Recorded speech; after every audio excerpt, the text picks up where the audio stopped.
Hey everyone, welcome to another episode of Simply Nerdy. I'm your host Steven. I'm joined today by Anthony. Hey everyone. And we're here to talk about the Prince of Persia, The Lost Crown, even though we want to be playing it right now. And we're going to do it super fast because we want to be playing it right now. But needless to say, it is darn good. So, you said the thing in the thumbnail. I said the thing in the thumbnail. You're welcome. Shout out for all you Texans out there who eat at Torchy's Tacos, because that's my favorite place ever, and I'm going back. All right, that was my only Texas plug. Anthony, why is this game so darn good? Well, there's a lot of different ways I could attack that question. But I think I'll probably just start by judging it on its own merits. I feel like it manages to kind of carve out its own special identity in a genre that's already pretty saturated with a lot of different ideas, and some of them aren't.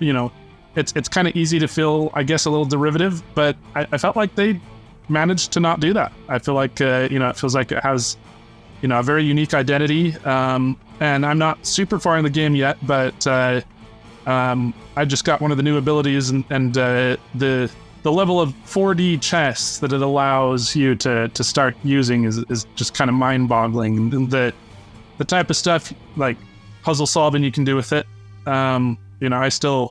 I'm almost a little intimidated by what they might throw.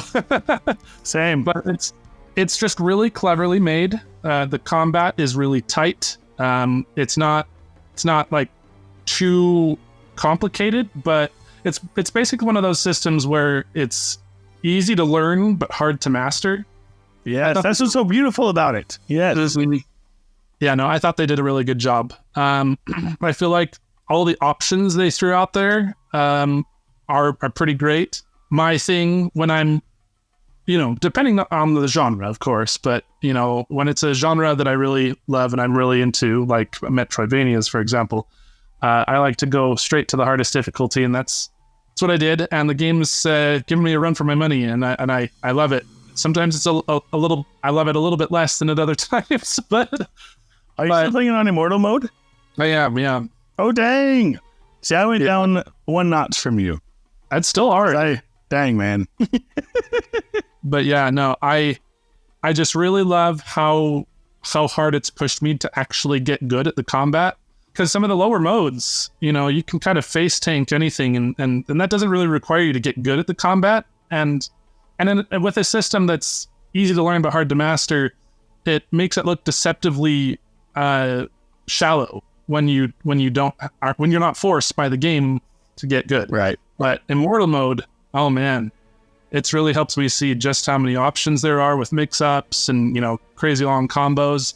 And it also, I don't know, maybe I'm crazy, but I'm one of those people that finds a lot of satisfaction in throwing myself against a really difficult challenge and getting better and better until I'm able to succeed.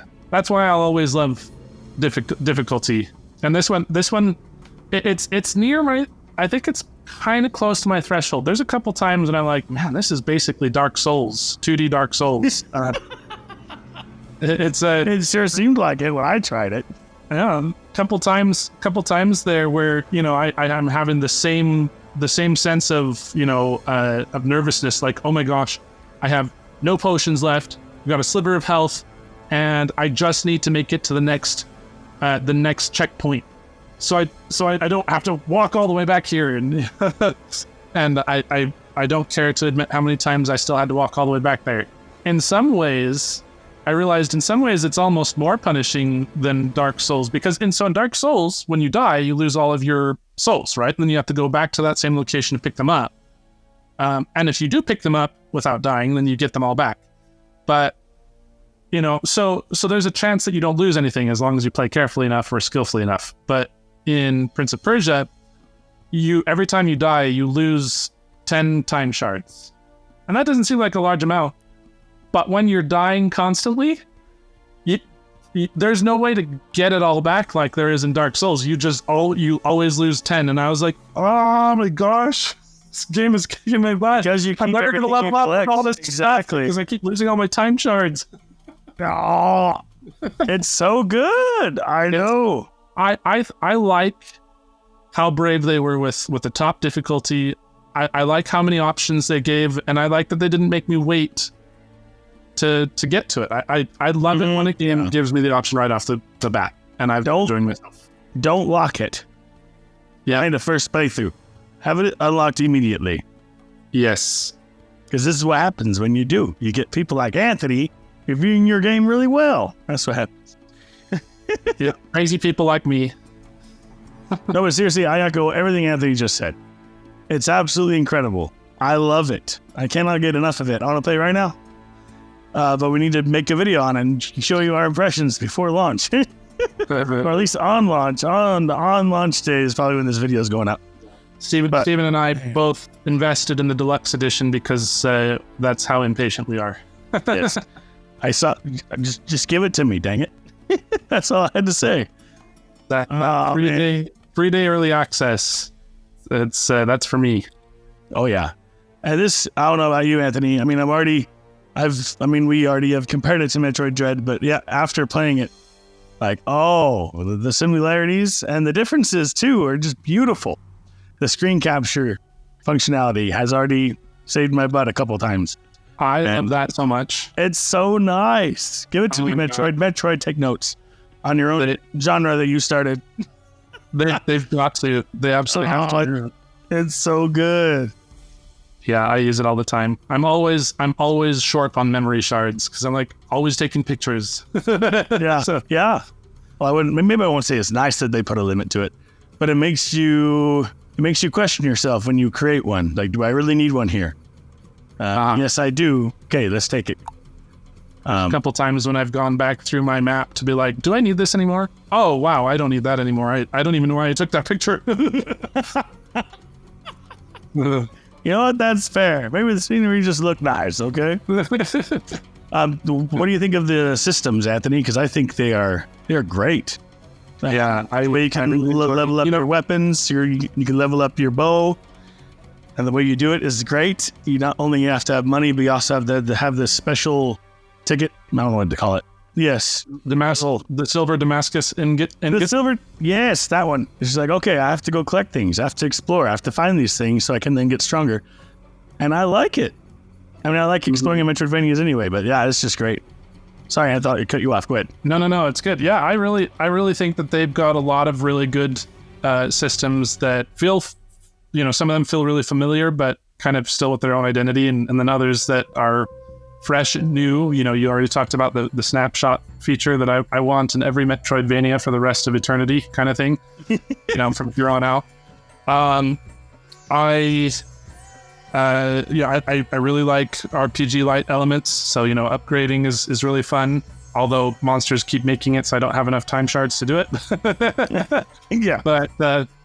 in a pro mode, even the smallest monster can just wipe you out. At least if you're playing like me, the simplest enemy can just wipe you off the floor.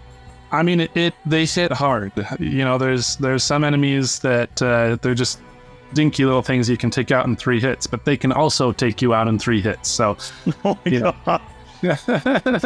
Dang. Yeah, it's intense. And your window to counter is smaller, isn't it? It is. Yeah, it's a lot more precise. Yeah, it's a lot more precise, which is why I went to hard mode. Primarily for that reason alone. I was like, oh my gosh, it is so tight. That window is so tight. I can't do it. I'm going to hard mode. Though, just know, if you haven't played the game yet, because launch is again tomorrow as of time of recording, you can switch difficulty at any moment within the menu. Though why would you? We are loving it. It is fantastic. We can't get into any spoilers right now, but Anthony, boss battles, what do you think?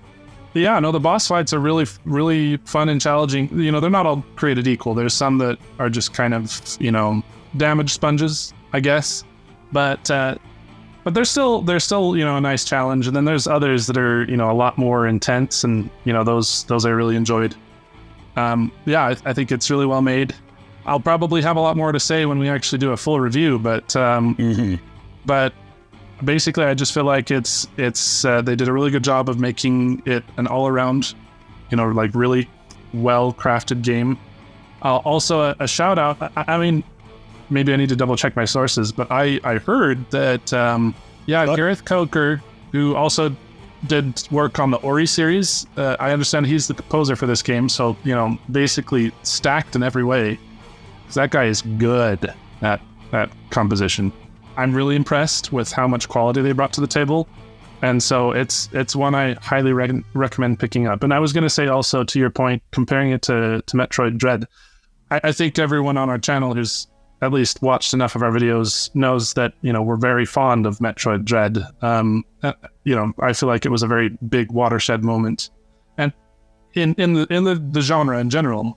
And I feel like it seems like Prince of Persia: The Lost Crown is the first game that really feels like it's trying to take a lot of pages out of Metroid Dread's book, and that is just about the highest praise I can give it. There's a lot of similarities in terms of ideas it's borrowed, like even the little sliding mechanic.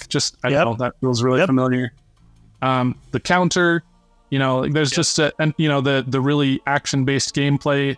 There's just a lot of really cool similarities there. To put it this way, it was really easy to pick up and play right away, just because it felt so familiar. Mm-hmm. And then also, there's a lot of other games that you can tell it has some DNA from as well, like Hollow Knight, for example. The whole amulet system is basically the same thing as the charm system. Yep. The upgrades too are pretty similar to that. And anyway, its pedigree speaks for itself. When it's borrowing from games like Metroid Dread and Hollow Knight and actually doing a really good job of it, that's pretty awesome. And honestly, a little bit of Dark Souls too. You mentioned Dark Souls, but in Elden Ring, you can only make certain changes to your get-up at a state of grace. What do they call it? Site of grace. Site of grace, not whatever I just said. Yeah, at the site of grace. So it's kind of the same thing. You can only change your amulets and other abilities like that at Act Tree. What is it called? The whack. Yeah, the whack tree. Watch my live stream, guys. I started laughing when I read that word. Like, you couldn't come up with anything better than whack. No, I suspect it has. It's something out of Persian lore. Maybe, yeah. That's my guess. Yeah. If that's the case, I apologize. But still, I was like, what is going on? But anyway, so there's your Dark Souls tie-in. Yeah. Yep, there you go. Dark Souls 2. Although we're done. We're gonna go play the game now. So thank you guys for listening. Do you have anything else to say, Ed? No, I think that's it. All right, we're gonna go play the game now. Go play. Okay. Thank you so much for watching, guys. If you like this video, please give us a like and subscribe and comment. Tell us down in the comments if you got the deluxe edition, just so you can play it 3 days early like me. Or if you're going to pick it up today, let us know down in the comments below and let us know what you think, because everyone has their own opinion. But until next time, guys, keep it nerdy.